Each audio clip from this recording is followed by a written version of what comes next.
Hello, everyone. Hi, welcome to Leisrealtalk. All right, it's the weekend. It's the weekend edition of Leisrealtalks, Leis Saturday Night Live. You know, this weekend is a special one. Do you know what it is? What makes it special? Well, it's we have an ominous blood moon. That's what this weekend is all about. Here I have a picture. I do have a picture. Yes, I do. Here we go. So, in the early hours of the 8th, the longest blood moon of the next 15 years will rise. Just after midnight, the moon will begin to darken, and then by 12:30, it will glow a haunting copper red until nearly an hour and 30 minutes later, until 4 a.m. Actually, it's 3.5 hours. But for 1.5 hours, it will be the most dramatic, and it will be visible across Asia, Australia, Africa, and Europe. That means, and I think also some parts of North America on the West Coast. So that means nearly 85% of humanity will be watching under the same eerie sky. Now, blood moons have always been loaded with meaning in both East and West. They're seen as omens of turmoil and dynastic changes. The Bible, in the Acts of the Apostles, describe a moon turning to blood at the time of Christ's crucifixion. And in China, a blood moon has always been associated with dynastic changes. So the latest one, or one of the most famous ones recently, is the October 1911 blood moon over Beijing and nearby cities. In that same month, the Wuchang uprising erupted, setting off the Xinhai Revolution, which brought down the Qing dynasty. Only 4 months after the blood moon, the last Qing emperor abdicated. And speaking of strange celestial signs, on the day of Beijing's military parade, something bizarre happened far to the south. In Sanya, Hainan, the sky shifted through different colors. So it was red, green, blue, and gray. So it was like a cosmic light show. So here we have blue and red. Yeah, and we have green and gray. So, in China, 变天. So local people are shouting out. They're saying 变天了. 变天 literally means the heavens are changing. But it also implies a dynastic change. So people filming it said, all right, this is a sign, a dynasty is about to fall. So for a culture steeped in belief in omens, that's not a small matter. Now we're in autumn, and the season the Chinese call the eventful time of year. And doesn't it feel that way? On top of all that, and another story is sweeping China. The phrase living to 150 has suddenly been banned online. You know why? Because of a leaked private conversation between Xi Jinping and Putin, where Xi Jinping reportedly joked about organ transplants and living to 150.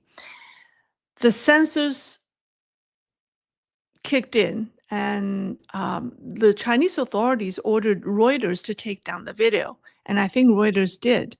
And there may be a number of other outlets that are ordered to do the same. Of course, that clip slipped back through the firewall into China. Within a single day, the searches for the number 150, because you can't say living 150. So the searches for the number 150 on WeChat exploded to almost 3.5 million hits, nearly 10,000% higher than the month before. I mean, how many people would search 150? That's just an odd number. But suddenly people are searching that. And then on Douyin, people openly wailed. And somebody said, if he really lives to 150, that would be hell on earth with no escape. Okay, All right, so my talk tonight isn't about omens, gossip, and internet frenzy. It's about something much more serious. Kim Jong-un and Xi Jinping's relationship. Okay, Kim's appearance at Beijing's September 3rd parade with his daughter by his side was heavy with symbolism. Xi Jinping projected strength, Kim showed loyalty, and both signaled unity in a bloc with Russia. Here we go. Now, of the three men, Kim was the center of attention because he doesn't attend international events often, not even Chinese events like that. So it's rare for him to appear in person. After the parade, Xi Jinping had a formal bilateral talk with the North Koreans. She gave him a state dinner. So what did they talk about? Well, before we get into that, let me mention another meeting, which wasn't high profile. You guys probably didn't hear about it, but definitely worth mentioning, just to show you how precarious Taiwan's situation really is. Okay, so it has to do with this picture. So the day after the parade, on September the 4th, Wang Huning, the head of the CPPCC and Beijing's point man on Taiwan affairs, aka the most dangerous man in the world, met with former Kuomintang, Kuomintang, or the nationalists, or the KMT party. Now I'm so confused what to call them. So Wang Huning met with the former KMT chairwoman, Hong Xu Chu. Hong Xu Chu, this is the English pronunciation. The two reportedly shook hands for an unusually long time. The meeting came a day after Ms. Han attended the parade, where Beijing gave her a VIP treatment, a front row seat right behind the senior party elders.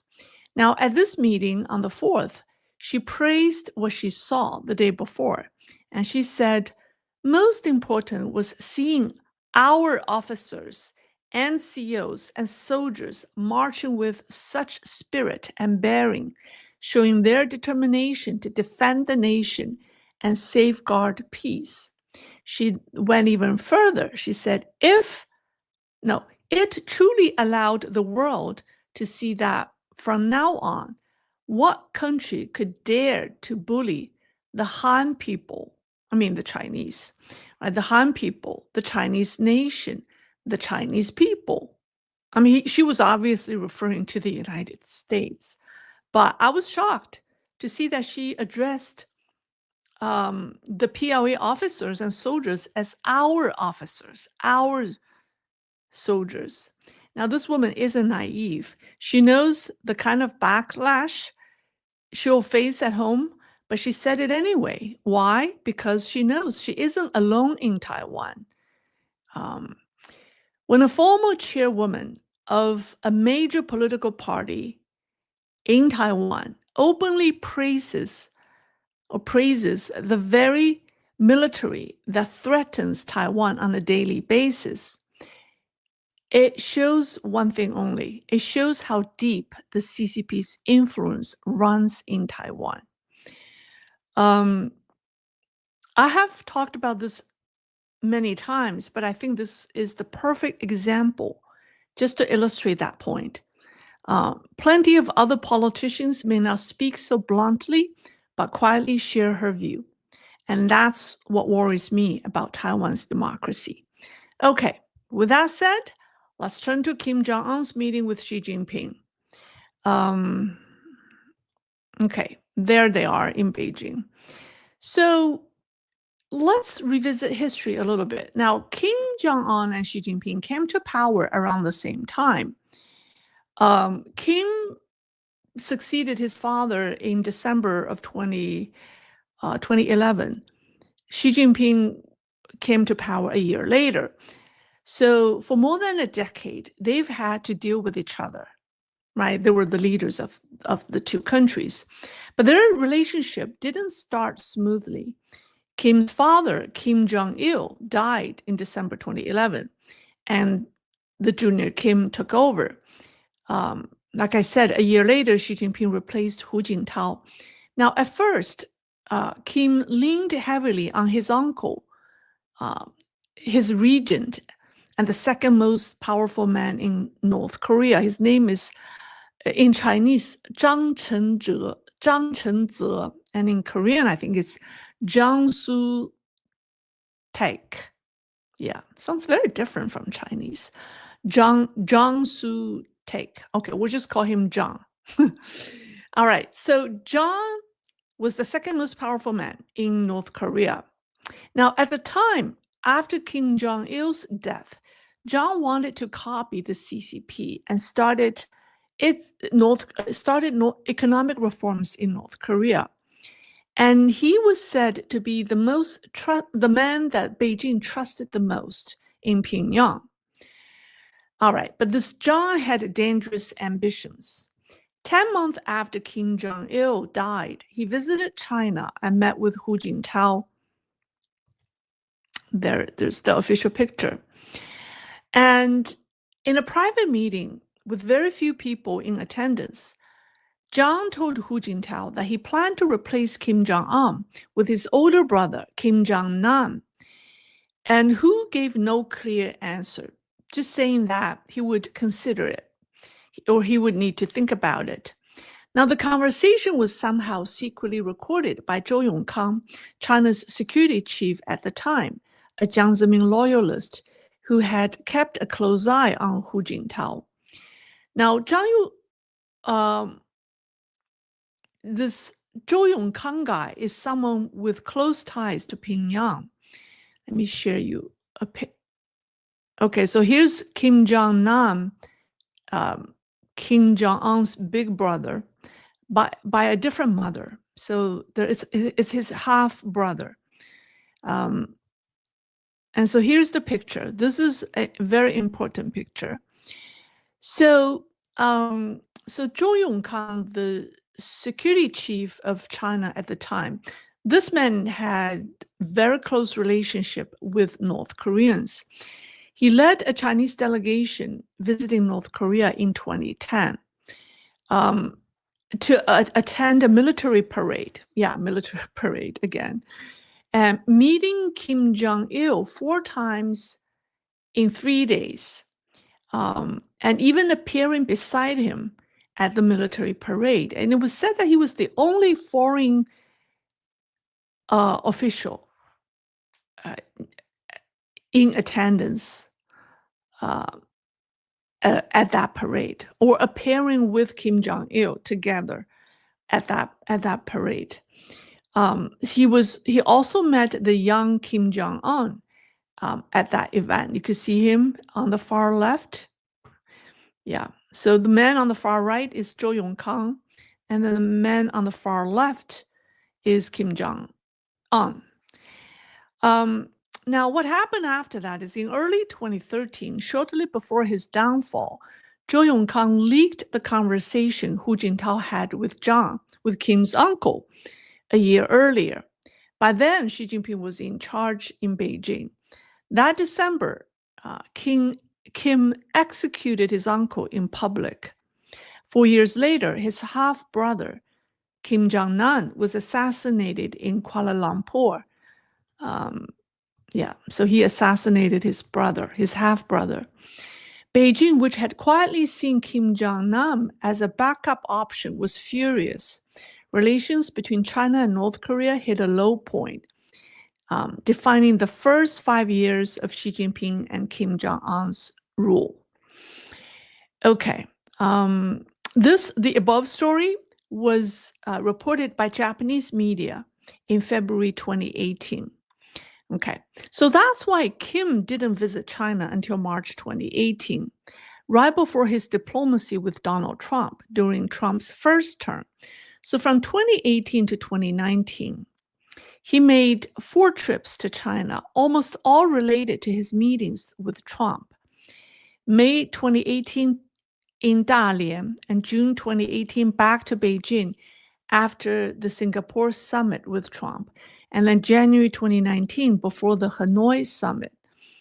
And Xi Jinping, for his part, has only visited Pyongyang once in June 2019.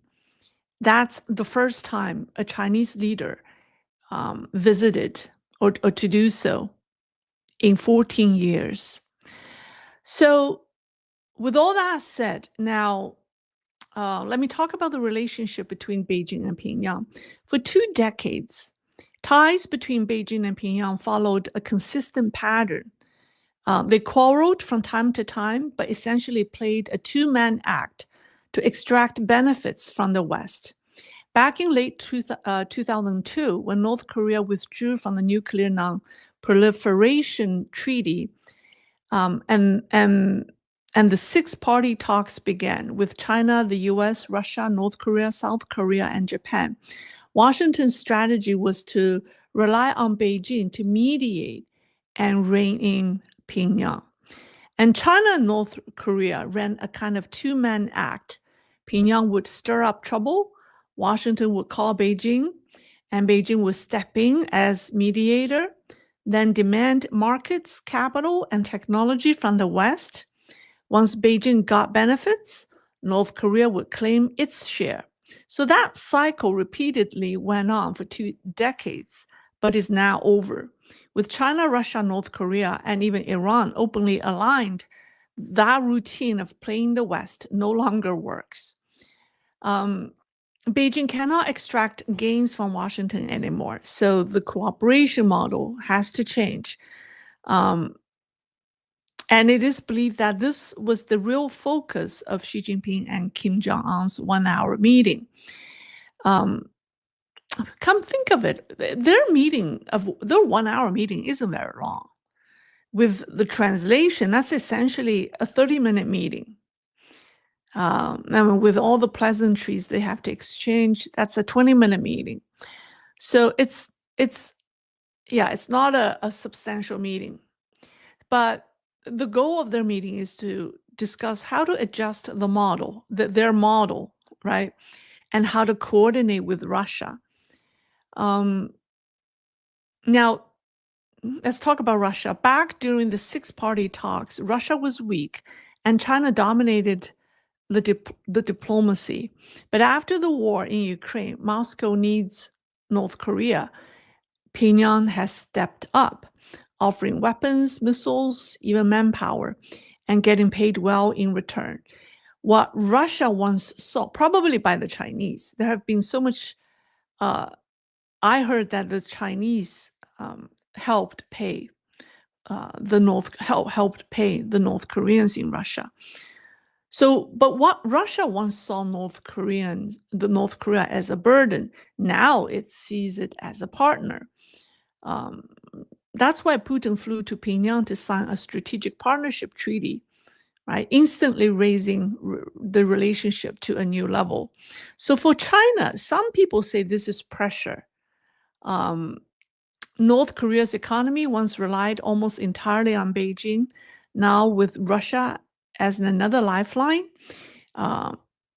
China's leverage shrinks. So some people argue that China may be worried about this, that it's losing leverage over North Korea. But other analysts do not believe so. They do not think that Xi Jinping fear losing control over North Korea. This is because their relationship is not defined by disagreements, but by a shared enemy. That's the United States and the wider West. The common adversary ensures that they stay aligned. And that's the case with Russia, China, and North Korea. So history shows the depth of North Korea's reliance on China is tremendous. So just think about it. In 2018, before Kim's first summit with Trump, he went to Beijing twice to seek CCP's advice. And then once more after the summit to report back. So would Kim Jong-un ever cut Beijing loose and rely only on Moscow? Of course not, right? He wouldn't do that. He just wants extra options for himself.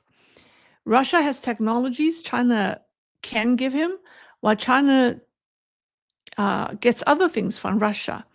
So in this triangular setup, Xi Jinping brings money and weapons. Kim Jong-un brings soldiers. Putin brings resources like oil and gas and agriculture products. It's a dependency chain.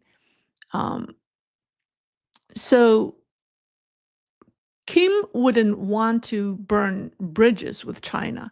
And for Xi Jinping, closer Russia-North Korea ties are not bad because the new bloc strengthens Beijing's hand. So now let's talk about, so that's why, a lot people, I believe that they don't have a lot of, they don't have any fundamental issues to iron out. It's just a matter of coordination. Now, let's talk about the nuclear issue. Trump spent his first term trying to persuade Kim Jong-un to give up his nukes. But once a dictator has nuclear weapons, I don't think he wants to give up, especially now with China, Russia, North Korea all aligned. The odds are even smaller, right? In the past, if Kim went too far, Beijing might rein him in to keep its deals with the West alive. But today, with no benefits left to gain, China has no reason to restrain Pyongyang. So North Korea will keep its arsenal and keep building more. Russia may even help because it's happy to see its partner grow stronger. So how do we prove this? Well, after the Xi Jinping-Kim Jong-un meeting, China's state press skipped one of its 3 long-standing principles on the Korean Peninsula. For decades, Beijing always talked about denuclearization, peace and stability, and dialogue. This time, they dropped denuclearization and only mentioned peace and stability. So that's a quiet but major shift. So it's obvious that China is tolerating North Korea's nuclear status to pressure Washington and Seoul. So I think to expect Kim to give up his nuclear weapons is impossible. And there's another curious observation. Now, Kim brought his 12-year-old daughter on the trip. There has been so much talks about the 12-year-old girl. I mean, it was 10-year-old. When she was 10-year-old, she was established as a potential successor.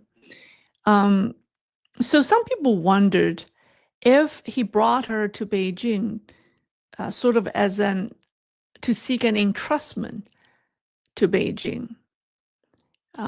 Where's the picture? Where's the picture? Oh yeah, here's the picture. So a lot of people assume that Kim, what's her name? Kim Ju-ai, Jing Ju-ai, or Kim Ju-ai, is Kim Jong-un's successor. But there are people who do not believe so. Because Kim is only, 40 years old? And he's believed to have a son who's older than the daughter. And even if he doesn't like that son, he can still have more children. And the South Korean media noted that his daughter didn't attend official events in Beijing. So analysts suspect that her role is mainly to soften his image. North Korean media doesn't even call her by name. They only address her as our beloved daughter. So Kim's own rise was almost accidental because he has 2 elder brothers.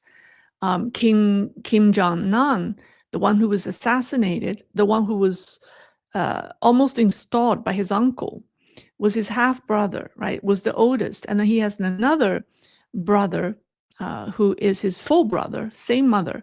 His name is Kim Jong-chol. But Kim Jong-chol preferred music and leisure and doesn't like politics.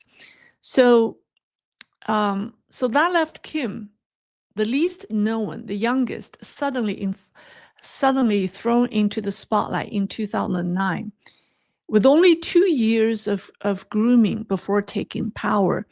Now, his grandfather groomed his father for 20 years before he stepped up to take over.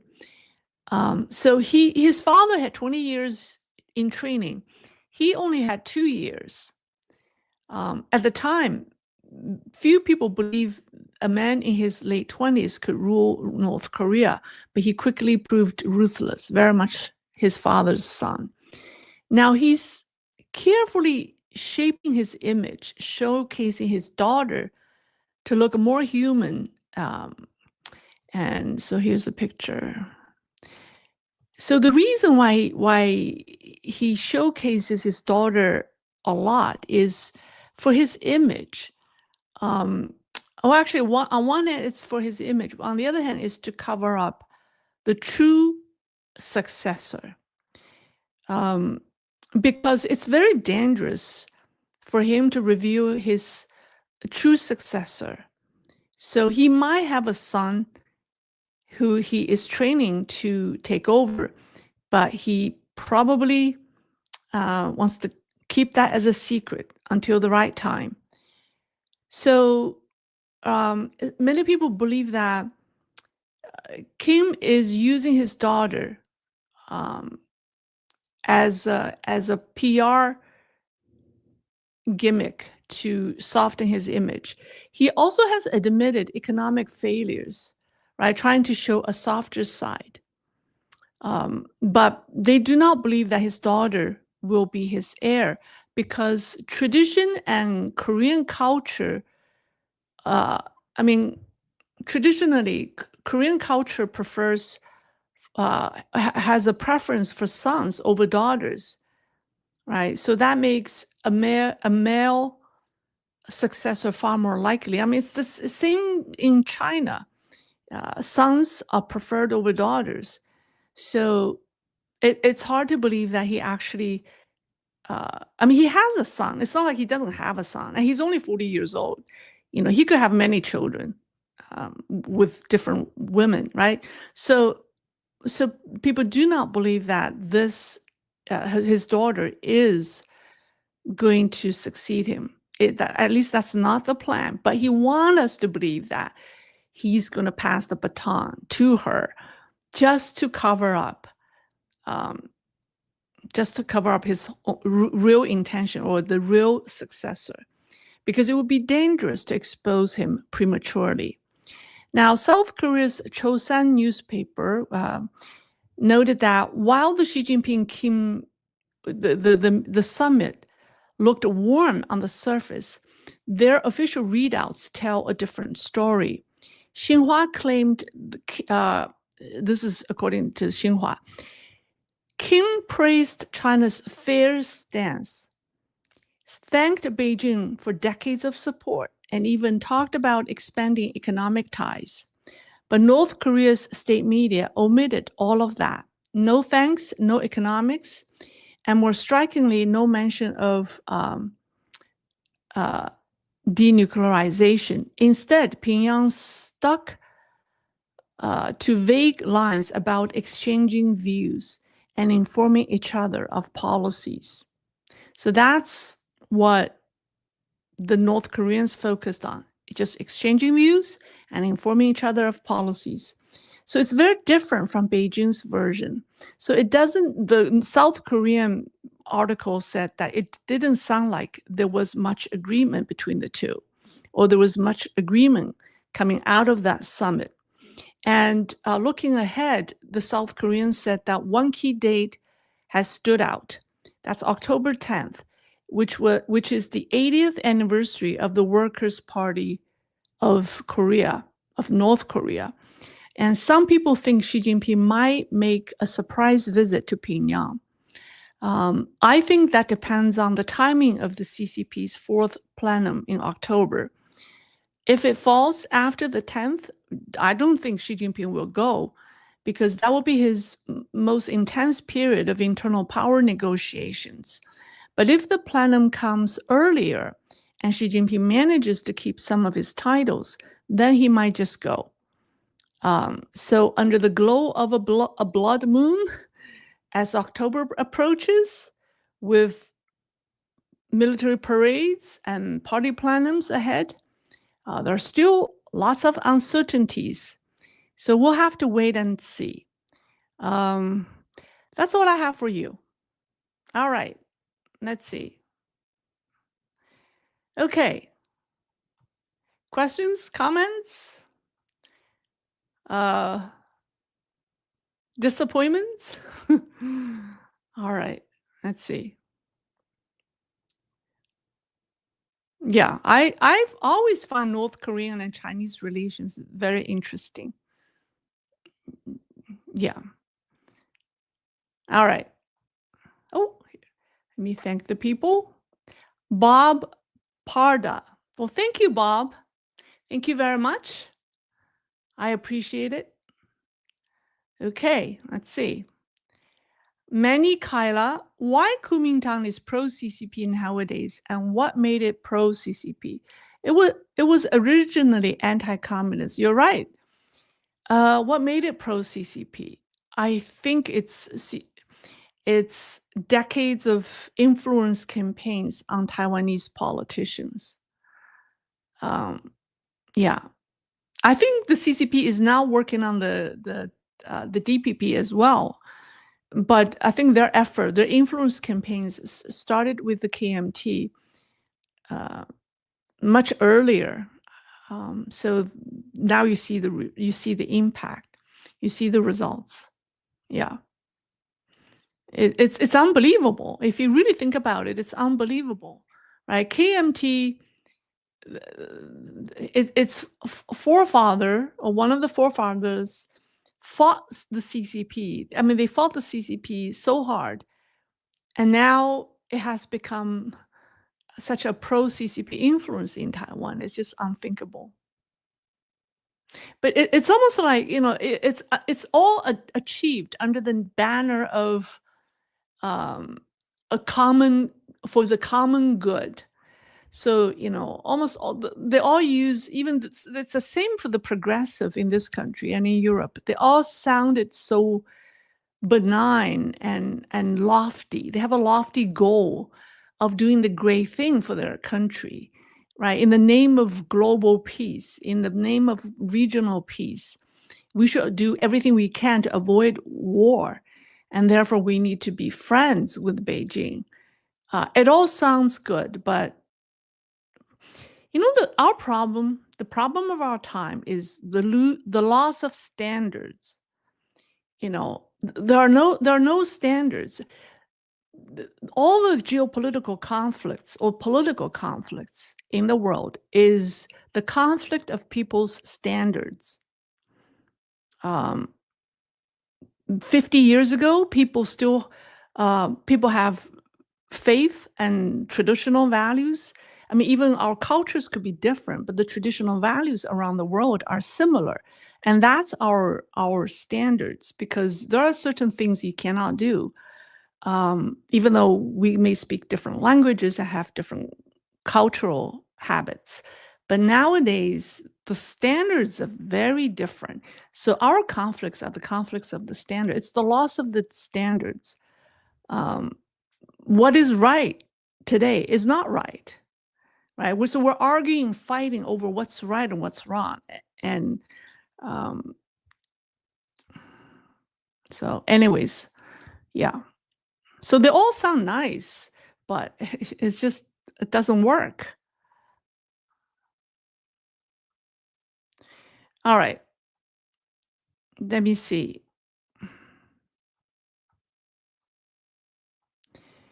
All right, here's a question forwarded by from Christy Bauer. If Kim Jong-un had a brother, why didn't the brother rise to power? Was the brother killed before or after Kim took power? Well, he had two brothers. His first brother, Kim Jong-nam, was very soft and weak, although Kim Jong-nam was trained by their father for a long time to be his successor. But the man was weak and soft-hearted. And so his father was probably disappointed in him. And then the second brother was not interested in politics at all. He is into the arts. So then came Kim Jong-un. So the brother was killed after he came to power, right? So Kim Jong-il finally named Kim Jong-un to be his successor 2 years before he died. And so he came to power so Kim Jong-un came to power in December 2011 when his father died. And he killed his brother, I think in 2015? No, maybe it was it 4 years? Yeah, the Jong-un leaked information to him in 2013. So I think it was 4 years. It was 4 years after he became the successor. He killed his brother. Yeah. So to answer your question, he did have brothers, but they didn't work out. And then so he was chosen, but his uncle had a plan. The uncle didn't like him. The uncle preferred his older brother, probably because he's easier to work with. But that was leaked, so he killed his brother. Anyways, ugly politics. All right, let's see. Many again. Does anybody know health of Kim Jong-un? Kim is known to lavish lifestyle. He eats lots of food. He drinks lots of alcohol and smokes lots of tobacco. Yeah, they're not very healthy. I think none of them. Somebody said none of them looked very healthy. Kim, Xi, or Putin. Putin probably is the healthiest of the three. Anyways, but Xi Jinping also drinks a lot. He drinks hard liquor, like Mao Tai. Mao Tai is 120 proof. They might have reduced the alcoholic content to 100 proof. It used to be 120 proof. And Xi Jinping used to drink what? A bottle? A bottle is 350 milliliter. Yeah, or even 500 millimeter. So that's a lot. A day. That's a lot of alcohol consumption. Galia asked me, was the parade success or failure for Xi? What made his wife to appear next to him? Well, some of the dignitaries brought their brought their spouses. So, he appeared with his wife to welcome them. That's her function. Although she has not appeared in public for a long time. Was the parade success or failure for him? I mean, there's nothing went wrong. Actually, there was an agreement. There was a negotiation. This is what I heard. The military, the two sides fought so fiercely that the party elders worried that the parade was not going to happen because the military refused to cooperate with Xi Jinping. Both sides would not budge. So then Xi Jinping wanted to meet with Zhang Youxia to negotiate, and Zhang Youxia refused to show up.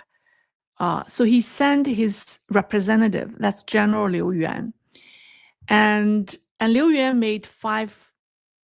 And Liu Yuan is a very savvy negotiator, and he's politically savvy. So I think it's a smart move that Zhang Youxia didn't show up because he's a general. He's not good at negotiating with these politicians. I shouldn't say what are they? Yeah. Anyways, so he made 5. Liu Yuan negotiated on behalf of Zhang Youxia with the Xi Jinping camp.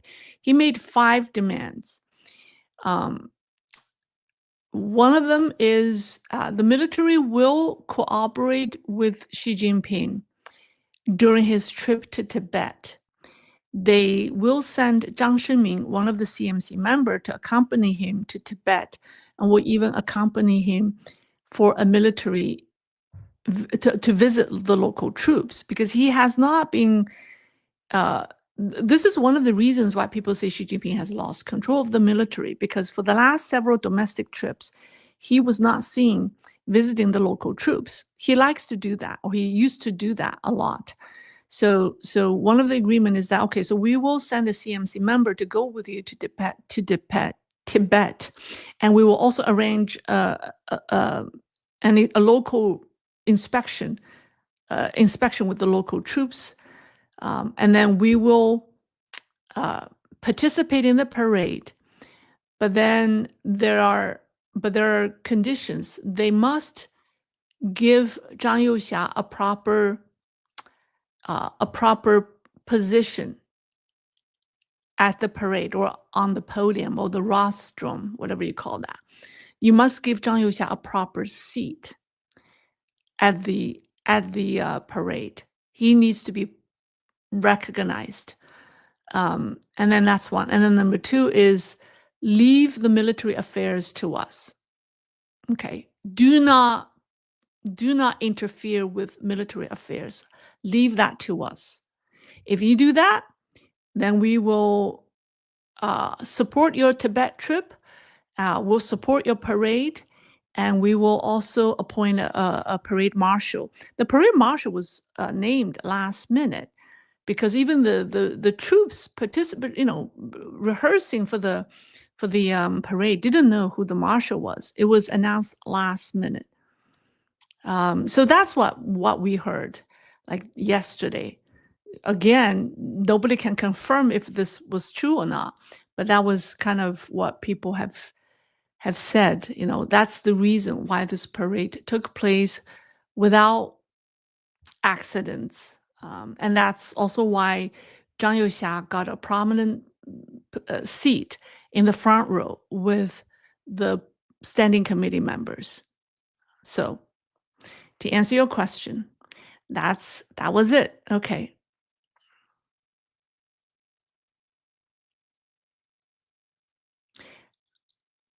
Someone asked me, Zhang S, did you read the New York Times article today about aborted U.S. military landing and operation in North Korea during negotiations?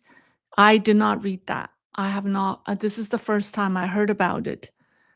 So, and I don't subscribe to the New York Times. Anonymous. Will Trump finally wake up to what China is doing, or is he far too compromised by CCP brainwashing? Oh, I think Trump is very focused on CCP. His strategy, I think if you look at his cabinet members, they're all hawks, right?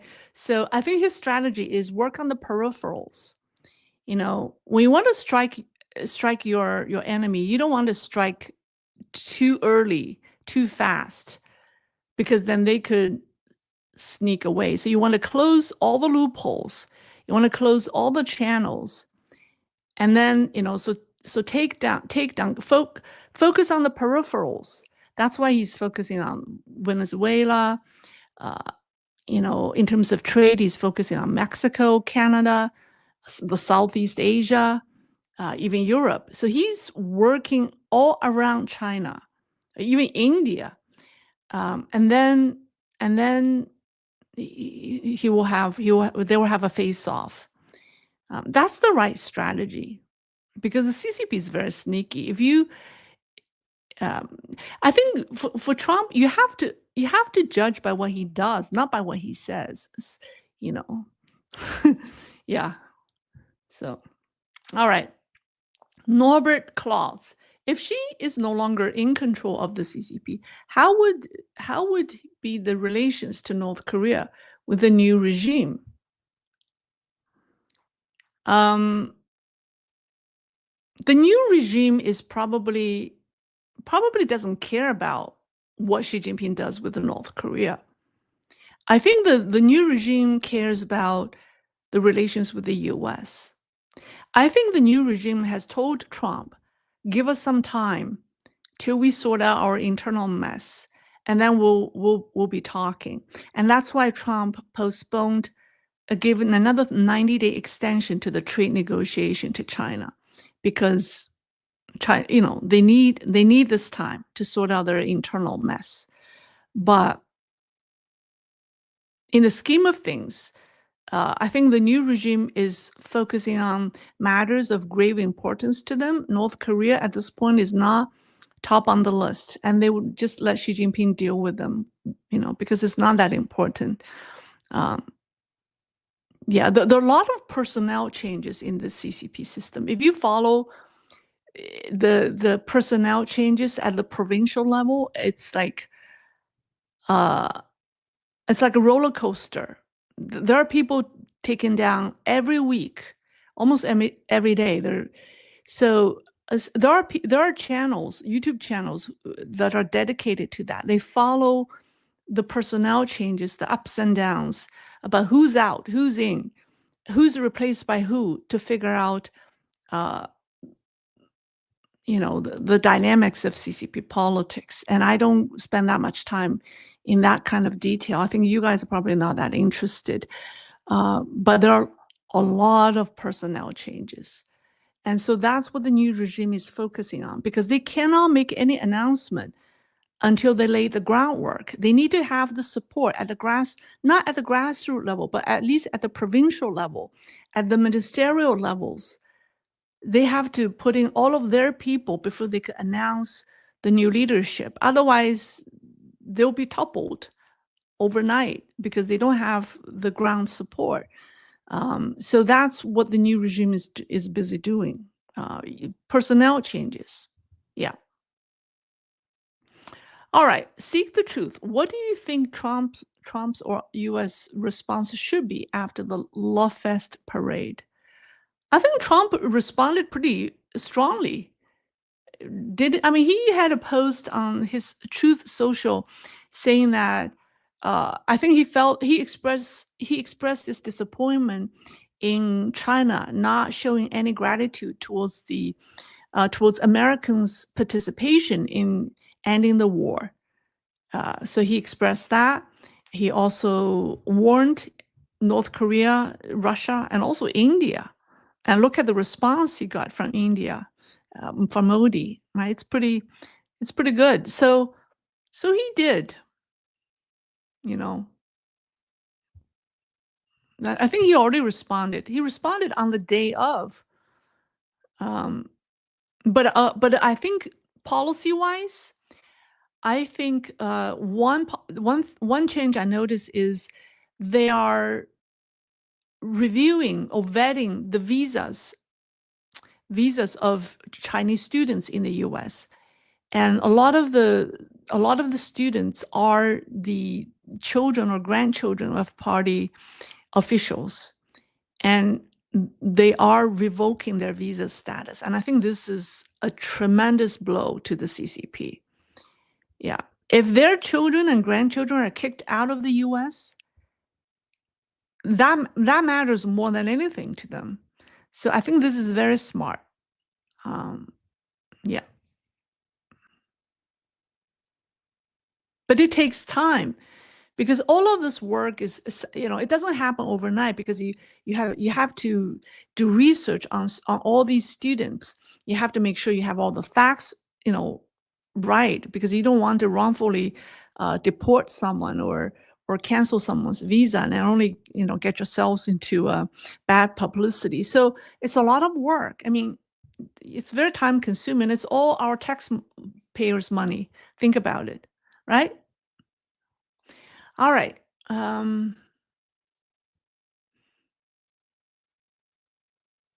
Okay. All right. Let's see. Here's a question from Bona Vista. What is the name of the Civil War battle between the communists and the nationalists?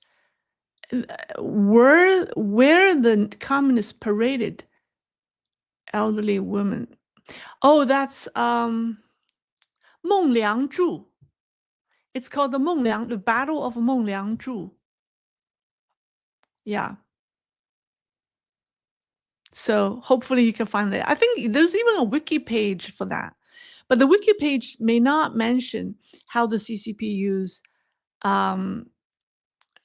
the elderly and the women in front of their troops. But the Mengliangzhu battle is very famous. You can check it out. All right. Wes Downer. Thank you, Wes. Thank you. All right, let's see. Question, comments? Someone said, I saw your reincarnation story. Very interesting. I hope the girl finds a husband for life when she's an adult. Um, so you believe that the Thai girl is Teresa reincarnate? You do believe that? And I have a woman left a very long comment in the comment section about her experience. Wow, when I read that, it was quite interesting. I forgot her name, but some of my viewers left very profound personal stories about reincarnation and relationship. So yeah, it's quite well appreciated. So I think this girl is still singing. She's an adult now. I don't know if she's married or not, but she's not anywhere close to being famous, I should say. Yeah. Um, I saw her interview, a recent interview of her with a YouTuber about her new album, but she's just singing.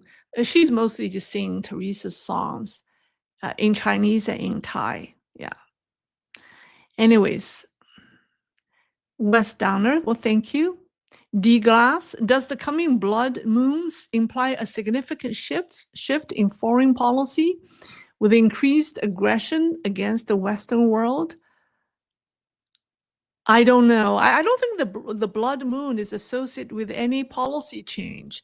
I think it's more perceived as an event, an ominous event that may be tied to Xi Jinping, either Xi Jinping's health or his power. I don't think it's tied. At least people don't see it. People don't see there's a tie between the blood moon and policies. Yeah. Anonymous. Trump said he wants to let in 600,000 Chinese students. Why? I think he corrected himself afterwards. I don't know. There was some explanation because it doesn't make sense. It doesn't make sense. Yeah, and I don't even know under what circumstances did he make the comment. So I don't think that will happen. It should not happen. He should not let in 600,000 Chinese students. Okay, from Verm Deuker Lei, do the Chinese people follow the politics of their country that much? I feel many just live their lives and don't follow it closely, especially the poor folks. You're right. They don't follow the politics the way that we've done it here. But you know what? If there's just a small percentage of them who follow, I mean, when you say follow, they don't. They have a reason to follow Chinese politics because they're suffering in life. So they want to know what their government is doing. So when your life is upside down, you absolutely have an interest in politics. So I think it's right to say that they are very much interested in things that's happening in Zhongnanhai. But on the other hand, they don't care about politics the way we do, because this is a democratic country. There are things we talk about that they don't, but there are also things they talk about that we don't, right? So they do. They have to. All right. Password. How are the Chinese reacting to Xi wanting to live for 150 years using their organs? Not well. Did I tell you that the number 150 skyrocketed in WeChat search in China? And the phrase living 150 is banned because it's too sensitive. Actually, there are overwhelming comments on X that Chinese left. And people are just saying that it confirmed his comment, Xi Jinping's comment confirmed the suspicion of forced organ harvesting. And some people say that we've heard it for all these years from Falun Gong. We didn't know if it's true or not. But now we know it's true. Hearing it from Xi Jinping. Yeah.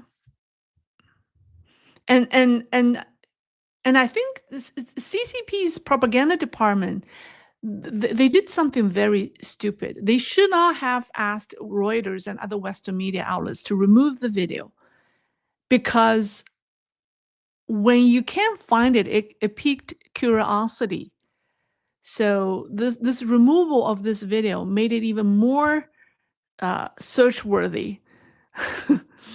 Yeah. So it's always, was right. Rarity makes the information priceless. It's always that when you can, when you don't have access to something, that you find it more valuable. If it's everywhere, then you think, oh, it's nothing. So they should they did something. They just actually, by removing all these videos, it made it more uh how to say, it made it trend. Yeah. Okay. All right, let's see. Questions, comments. Netflix foreign. She wants to be a cyborg. He must be a very strong advocate of transhumanism. What's a cyborg? What's that? Can someone explain that? All right. Moonwalker, did you see pro CCP 5 SK South Korea president visit the White House? When he left, Trump didn't see him out. Media interprets this as Trump not recognizing Lee Jae-min as a legitimate president. They didn't also issue a joint statement. So yeah, Lee Jae-min is. I mean, take a look at what's happening um, around the world. I don't know. I don't know if somebody should ask Trump that question. Do you recognize Lee Jae-min as a legitimate president of South Korea? That would be a good question to ask him at the White House. That would be a very poignant question to ask. So I would ask him that. I don't know what he thinks. But he certainly treated Lee Jae-min differently than the Polish president who just visited the White House. All right. Chris from AR, what do you think the new Chinese government look like? Oh, I don't know. It depends on whether they're going to end the CCP. Okay. If the new leadership come up to say, we want to get rid of the Communist Party, or we want to completely revamp the political system, we will allow a second party or competition, or maybe they will keep the CCP but make other alternatives, right? Alternative political parties. Then that would be a major change. But if they just inherit the current system and keep it status quo and just tweak it with some economic reforms, because the point is the CCP cannot go back to the Deng Xiaoping era, that era where they kept a political totalitarian political system and a semi-market economy. That era is gone. It doesn't work for them anymore.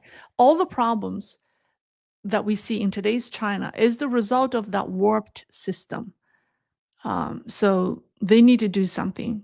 They need to do something dramatic, or they will go down with the system, or they will go down with Xi Jinping.